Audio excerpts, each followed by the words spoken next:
Hey guys, it's Miss Biasello. Let's see if this works. I'm trying to be fancy with the side-by-side. I'm going to show you guys how I would apply the rubric to two separate body paragraphs.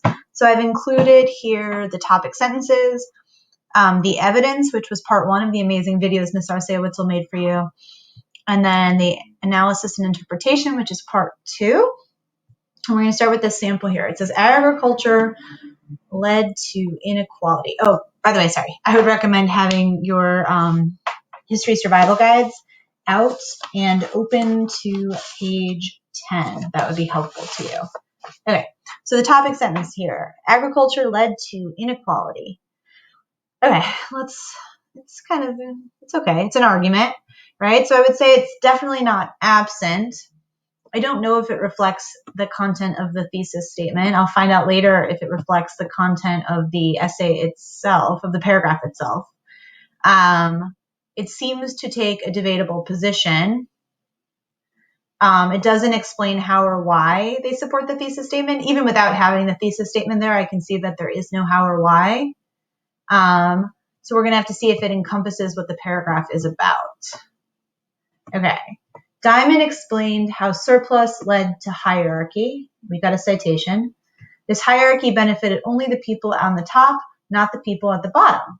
This hurt the feelings of the people who were at the bottom. We get the teachings of the new class of Mesopotamian priests, for instance, were that their God had created the people solely to work for the king and to make his life easier. Riley 36. Even more, Hammurabi's code said how important it was to protect property. Clearly, the Mesopotamians cared a lot about property. This is why humans are not better off as farmers. So one of the first things I do when I'm helping kids write a body paragraph is I look at the first sentence of the body paragraph, and I look at the last sentence of the body paragraph to see if the body paragraph meandered. And what it looks like this one is doing is it has the first part of an argument, and then only here is the part where it connects back to the thesis. But it looks like we have a topic sentence here, at least at the beginning, that isn't clearly supporting the thesis. It does seem like it pertains to what the body paragraph is about. It does seem like it covers the content of the body paragraph. It's not attempting to build on or connect to anything that came before it. So I would say this topic sentence is probably going to be in the developing section. If we turn to the evidence, right? Remember, we're trying to get proficient. Author's evidence is sufficient, accurate, and specific. So sufficient means, is there enough evidence? And there are three examples, even though one of them isn't cited. We've got the Diamond, we've got the Riley, and we've got Hammurabi's code. So I would say it is sufficient. And there's nothing about it that seems wrong, like inaccurate. But do I think it's specific? Definitely not, right? So we have surplus led to hierarchy. That's just a very, very vague statement. There's nothing specific about it. And while this is a specific quotation, the part from Hammurabi's code is super vague. You don't have to quote to be specific, but you need to make sure the explanation is really clear. So I would say that this is developing in terms of evidence, though there is an element here of the author including their own opinion as the evidence. This sentence here where it says, this hurt the feelings of the people who are at the bottom.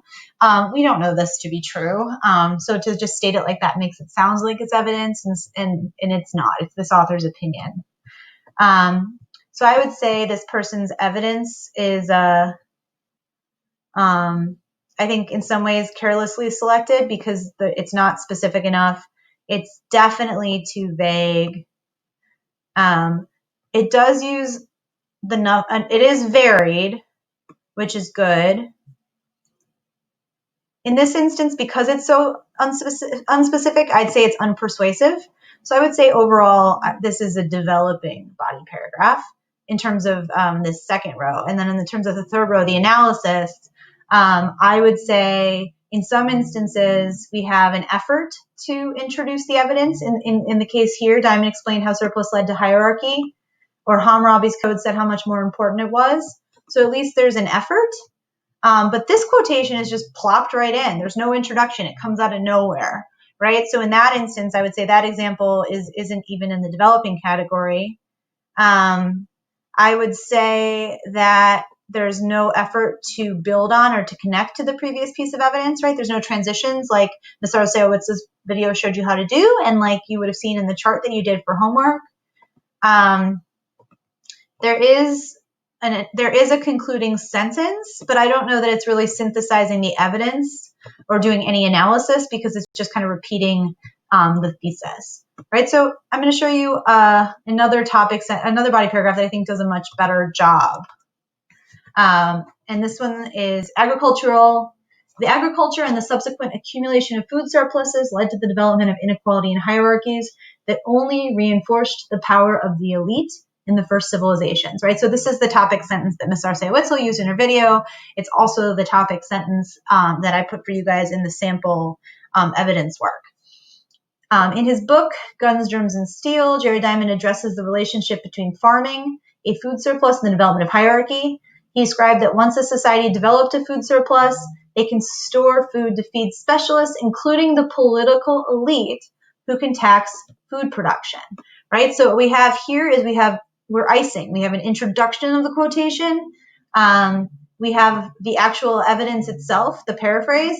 We have the citation. And then we have the analysis here. It says, this system allows an elite group to benefit from the work of others, which can be unfair and exploitative.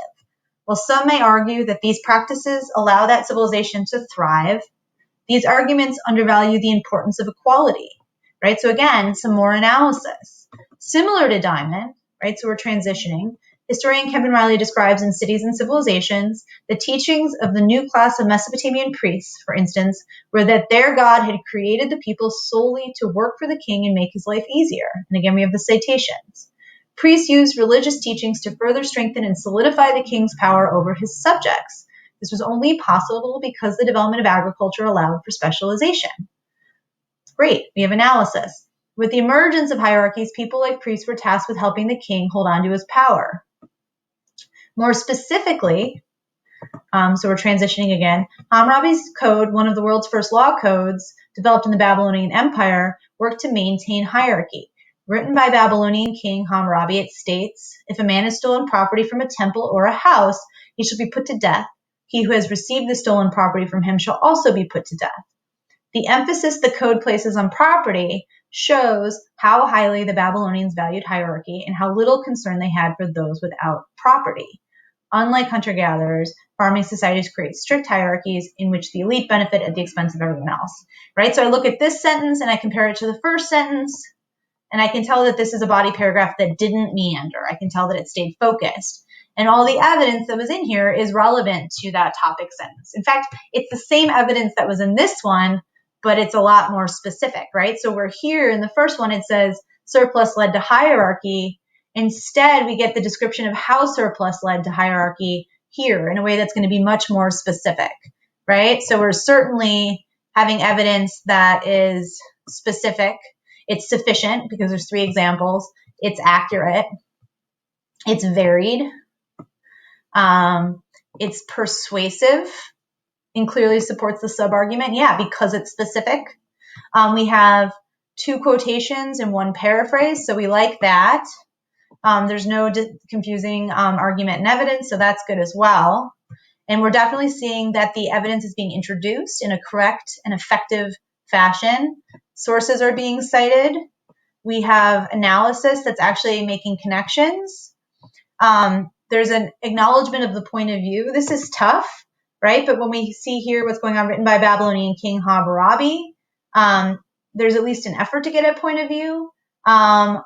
It doesn't quite get there. If we wanted, I think maybe here is a little bit better. It says the emphasis the code places on property shows how highly the Babylonians valued hierarchy and how little concern they had for those without property. If we wanted to make this really address point of view, we could say something along the lines of, well, simply because the king decreed it does not mean it happened for real, but it shows that property would have been highly valued. And I think that would do a little bit more to address the point of view. We definitely are seeing efforts to connect to the evidence that came before, and we're seeing the synthesis in the concluding sentence down here, right? And I think there's elements of master that we're seeing in here. Abundant but not excessive, chooses the best available evidence. I'm not sure, but I think it's close. It's definitely smoothly incorporated. I think it really does a great job of building on the previous piece of evidence. So I would say this paragraph is between a proficient and mastered, and I would say this first paragraph is between a beginning and a developing. So hopefully it's helpful. If you feel like your first paragraph is looking like this, you're going to want to end up with something that looks like this. So I don't know, get going, guys. Get working.